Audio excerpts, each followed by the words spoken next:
नमस्कार दोस्तों, आज की इस वीडियो में आपका स्वागत है। आज हम बात करेंगे भगवद गीता भाग 5। यज्ञ के द्वारा बढ़ाए हुए देवता तुम लोगों को बिना मांगे ही इच्छित भोग निश्चित ही देते रहेंगे।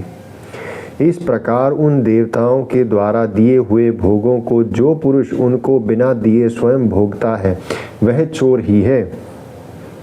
यज्ञ से बचे हुए अन्न को खाने वाला श्रेष्ठ पुरुष सब पाप से मुक्त हो जाते हैं, और जो पापी लोग अपना शरीर पोषण करने के लिए ही अन्न पकाते हैं वे तो पाप को ही खाते हैं। संपूर्ण प्राणी अन्न से उत्पन्न होता है। अन्न की उत्पत्ति वृष्टि से होती है, वृष्टि यज्ञ से होती है और यज्ञ विहित कर्मों से उत्पन्न होने वाला है। हे कर्म समुदायों को तू वेद से उत्पन्न और वेदों के अविनाशी परमात्मा से उत्पन्न हुआ जान। इससे सिद्ध होता है कि सर्वव्यापी परम अक्षर परमात्मा सदा ही यज्ञ में प्रतिष्ठित है।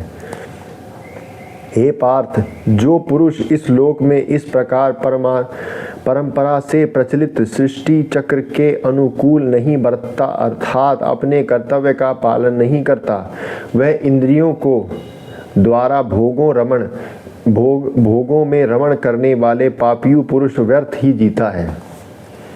परंतु जो पुरुष आत्मा में ही रमण करने वाला और आत्मा में ही तृप्त तथा आत्मा में ही संतुष्ट हो, उसके लिए कोई कर्तव्य नहीं है।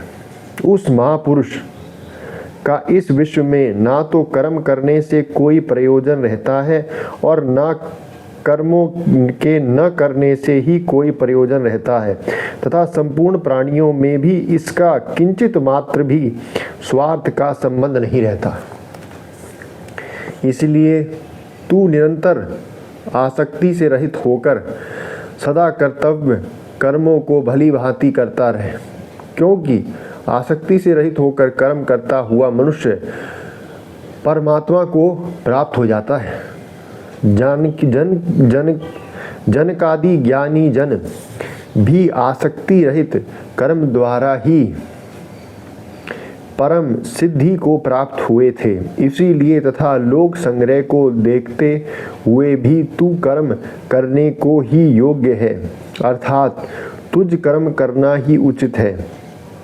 श्रेष्ठ पुरुष जो जो आचरण करता है अन्य पुरुष भी वैसा वैसा ही आचरण करते हैं। वह जो कुछ प्रमाण कर देते हैं समस्त मनुष्य या समुदाय उसी के अनुसार बरतने लग जाता है।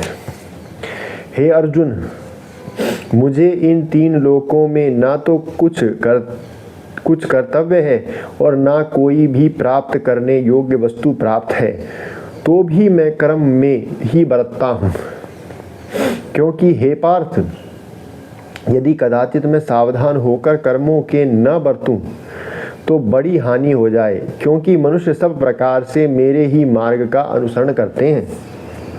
इसके लिए यदि मैं कर्म न करूं तो ये सब मनुष्य नष्ट भ्रष्ट हो जाएं और सकारात्मकता करने वाला हूं तथा इस समस्त प्रजा को नष्ट करने वाला बनूं। हे भारत, कर्म में आसक्त हुए अज्ञानी जन जिस प्रकार कर्म करते हैं, आसक्ति रहित विद्वान भी लोक संग्रह करना चाहते हुए भी उसी प्रकार कर्म करें।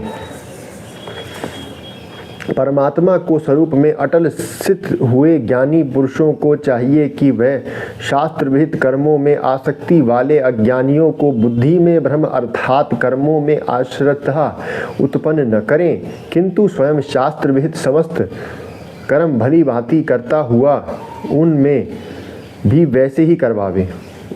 वैसे ही करवावे। वास्तव में संपूर्ण कर्म सब प्रकार से प्रकृति के गुणों द्वारा किए जाते हैं, तो भी जिसका अंतःकरण अहंकार से मोहित हो रहा है ऐसा अज्ञानी मैं करता हूँ ऐसा मानता है। परंतु हे महाबाहो, गुण विभाग और कर्म विभाग में तत्वों के जानने वाले ज्ञान योगी संपूर्ण गुण ही गुण में बरत रहे हैं ऐसा समझकर उनमें आसक्त नहीं होता।